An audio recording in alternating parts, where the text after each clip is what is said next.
every morning, everybody, good morning.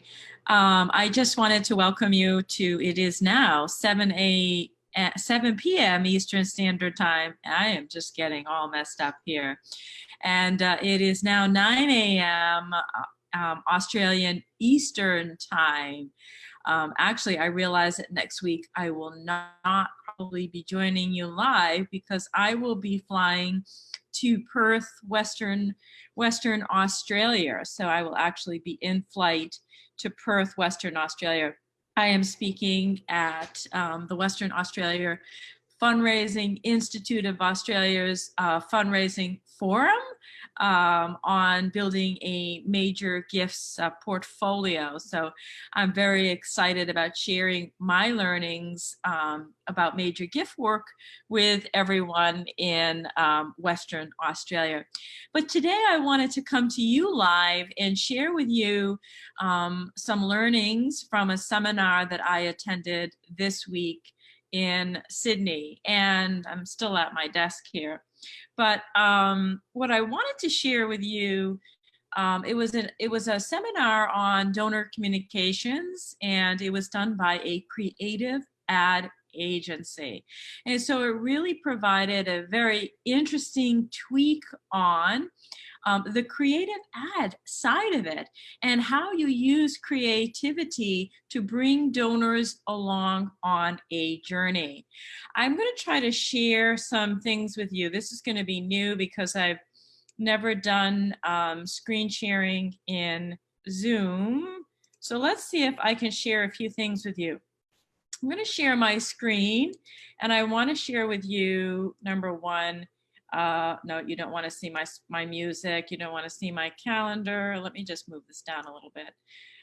This right here. This was a video that happened, well, many of you may remember it or not, but the Ethiopian crisis in the 1980s. And this video was shown to us really because this video attracted what was to be the Live Aid movement, Bob Geldof's movement, and he was just happened to watch the BBC News, and this is what came across him as he 1 million people are threatened by starvation. Thousands have already died. The famine caused by drought is the worst in living memory, and now the rains have failed again for the third year in succession. The relief organisations are doing all they can, but there just isn't enough food to go around. One of the worst hit areas is in the north of the country, where the problem has been complicated by two secessionist wars in Eritrea and Tigray. 40,000 refugees have converged on the town of Korum in the hope of getting some food and medical aid. Our correspondent Michael Burke has been back to Korum after 4 months, and he found the situation far worse. Dawn says. So that video, that opening video in 1984, that line of dawn, and as the sun breaks through the piercing chill of night, a biblical scene in the 20th century. It is a virtual living hell on earth there.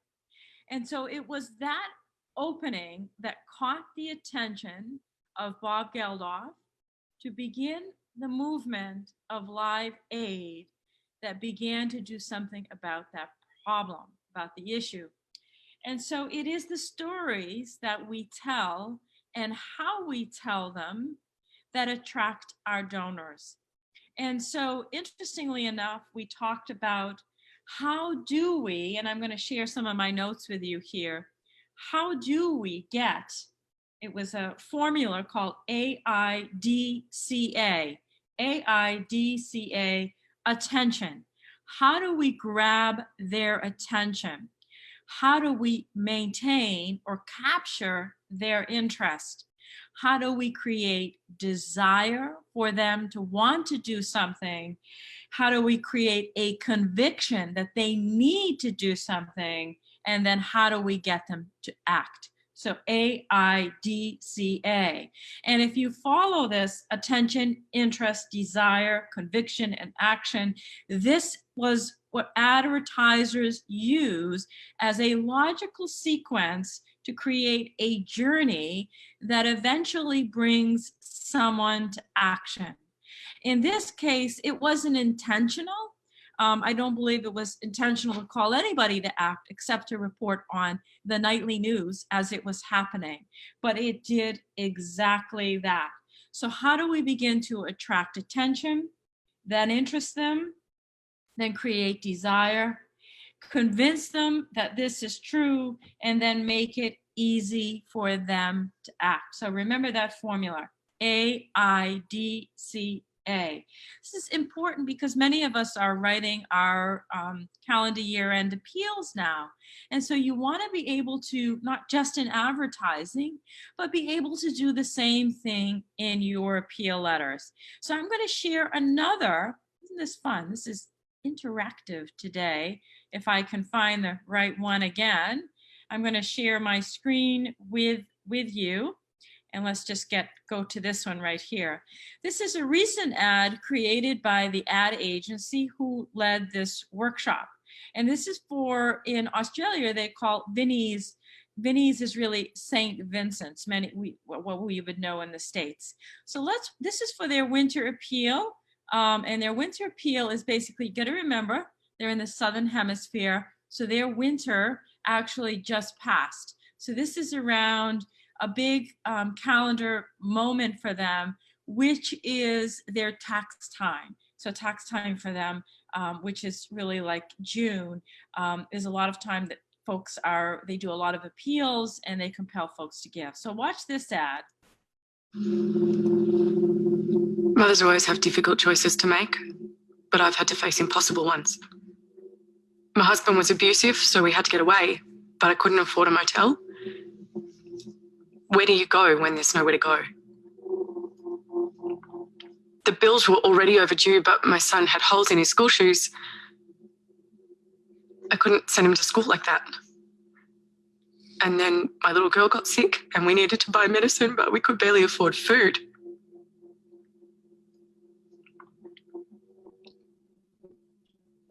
Supposed to do.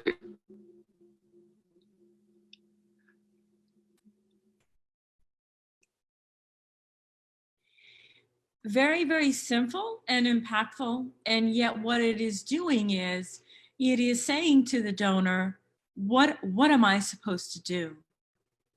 You know, they made the case, in which I sometimes will make the case as well, that what we are doing is connecting with a donor's deeper beliefs. And so we're connecting our cause with their core beliefs. And in this place, Jenny is actually asking the donor, what am I supposed to do? What is my choice? And the implied assumption is that the donor can help Jenny make another choice, right? So it is calling the donor to not only connect with their beliefs, like, wow, choosing between living on the streets or being beaten at home, my gosh, that's a choice. And so now it begins to tug on the donor's beliefs. That's just not right. A woman should not have to fear that she can't leave a violent situation because she doesn't have enough money to go anywhere else except to live in her car.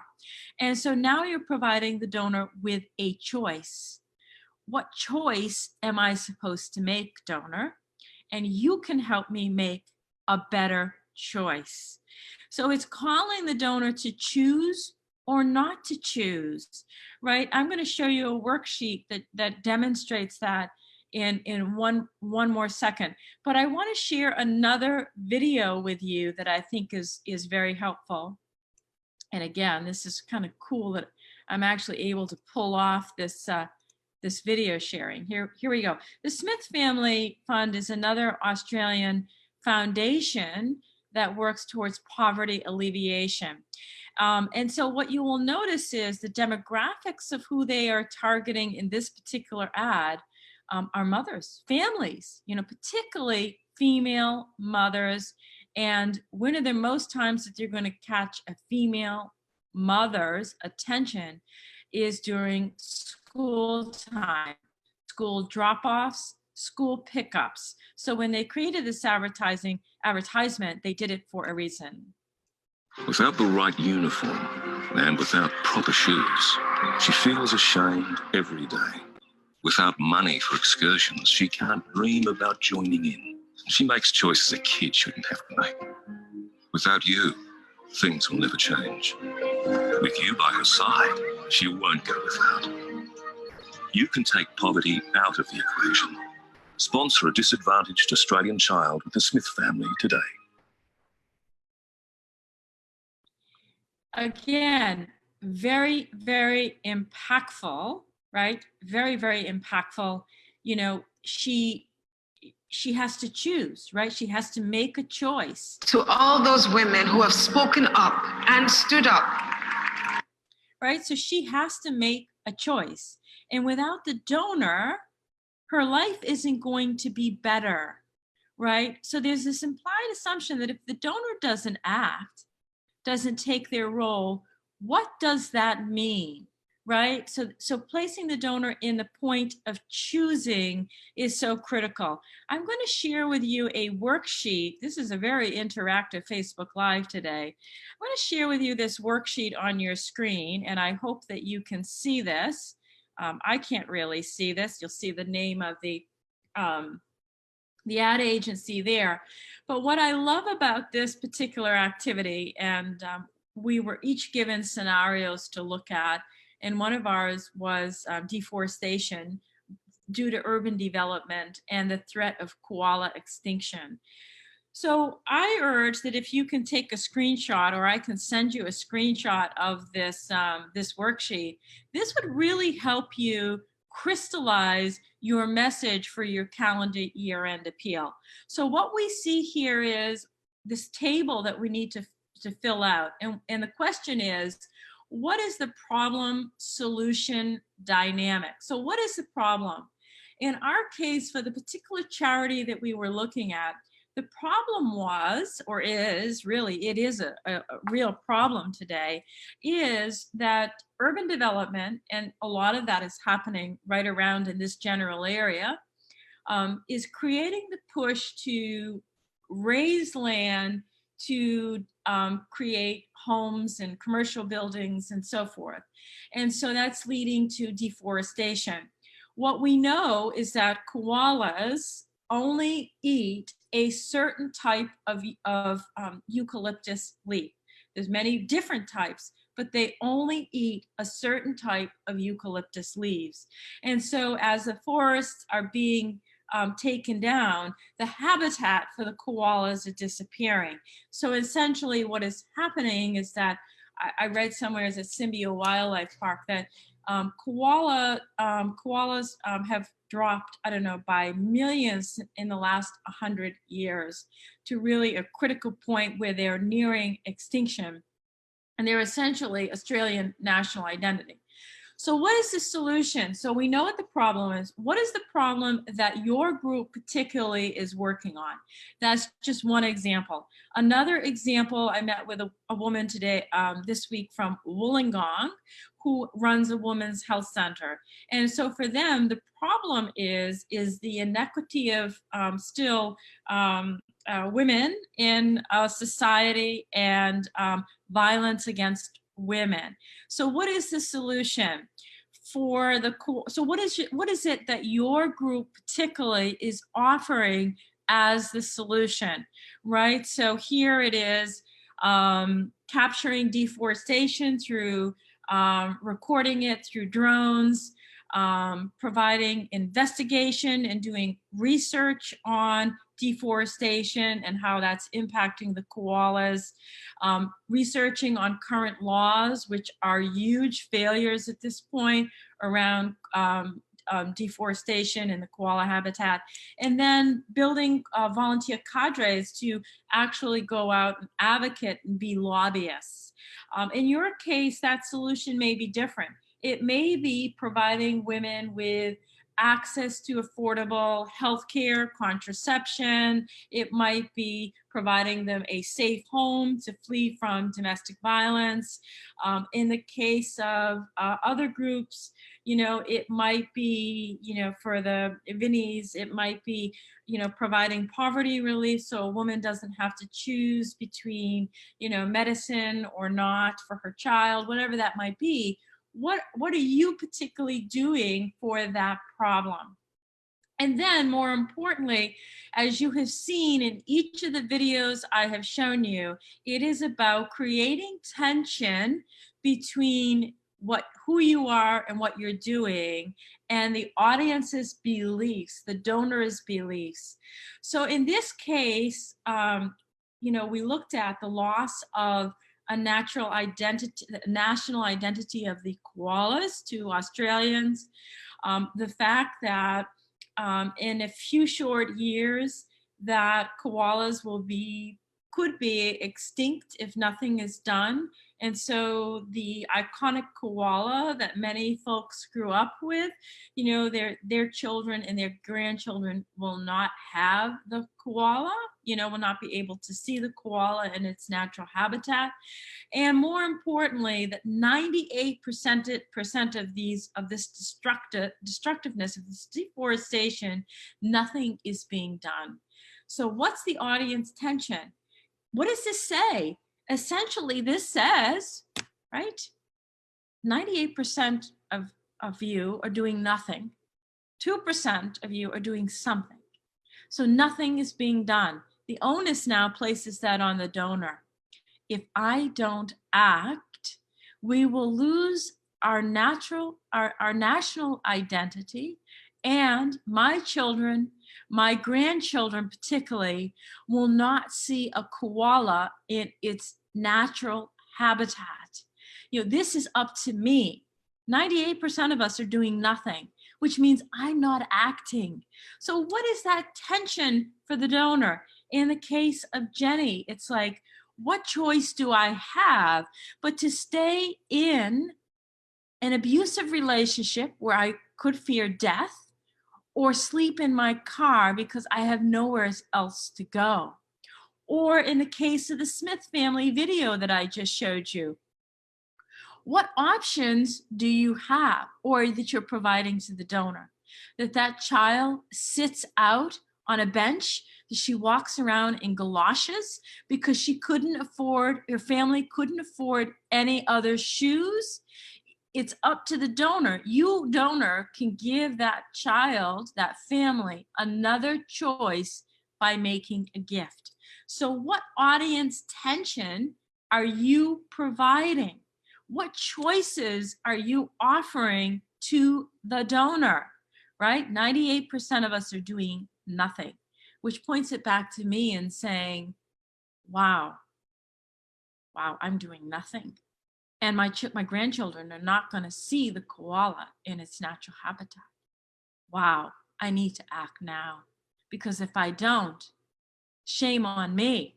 And we're not here to shame our donors, but that's how it makes you feel. Like Bob Geldof looked at that in the line of, in Ethiopia in 1984, the line of dawn, and as the sun breaks through the piercing chill of night, there is a scene of biblical proportions in the 20th century. And you saw it. It called Bob Geldof to create a movement that mobilized the globe, right? So it gave him a choice. And then what are the reasons to believe? What are the truths for the rational people, the rational donors who need to know what those beliefs may be? So this is a very, very powerful exercise. And again, you know, you really, it gets back to that whole movement of, right? It gets back to that whole movement of the AIDCA.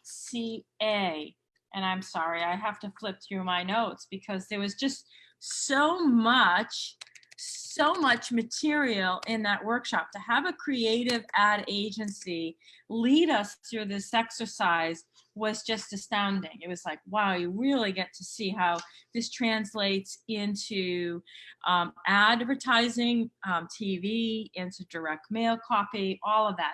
So remember, if you need a copy, a screenshot of that worksheet to use for your calendar year-end appeal to help you crystallize your donor, your message for your donors and the choices, I can send that to you. And remember, AIDCA. How do we gain our donors' attention? How do we keep them interested in what we have to say next? How do we create desire, like, oh my, oh wow, I need to do something?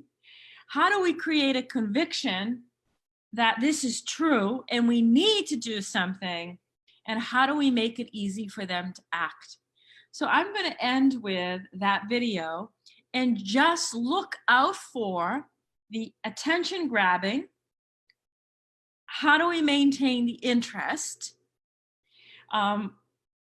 What happens if we do not do something? So how do we create desire? How do we convince them that it's true? And how do we make it easy, or how can we, in this case, make it very easy for them to act? So I'm going to end with showing you this one last time.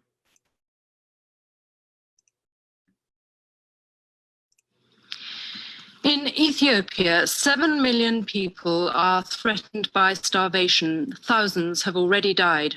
The famine caused by drought is the worst in living memory, and now the rains have failed again for the third year in succession. The relief organisations are doing all they can, but there just isn't enough food to go around. One of the worst hit areas is in the north of the country, where the problem has been complicated by 2 secessionist wars in Eritrea and Tigray. 40,000 refugees have converged on the town of Korum in the hope of getting some food and medical aid.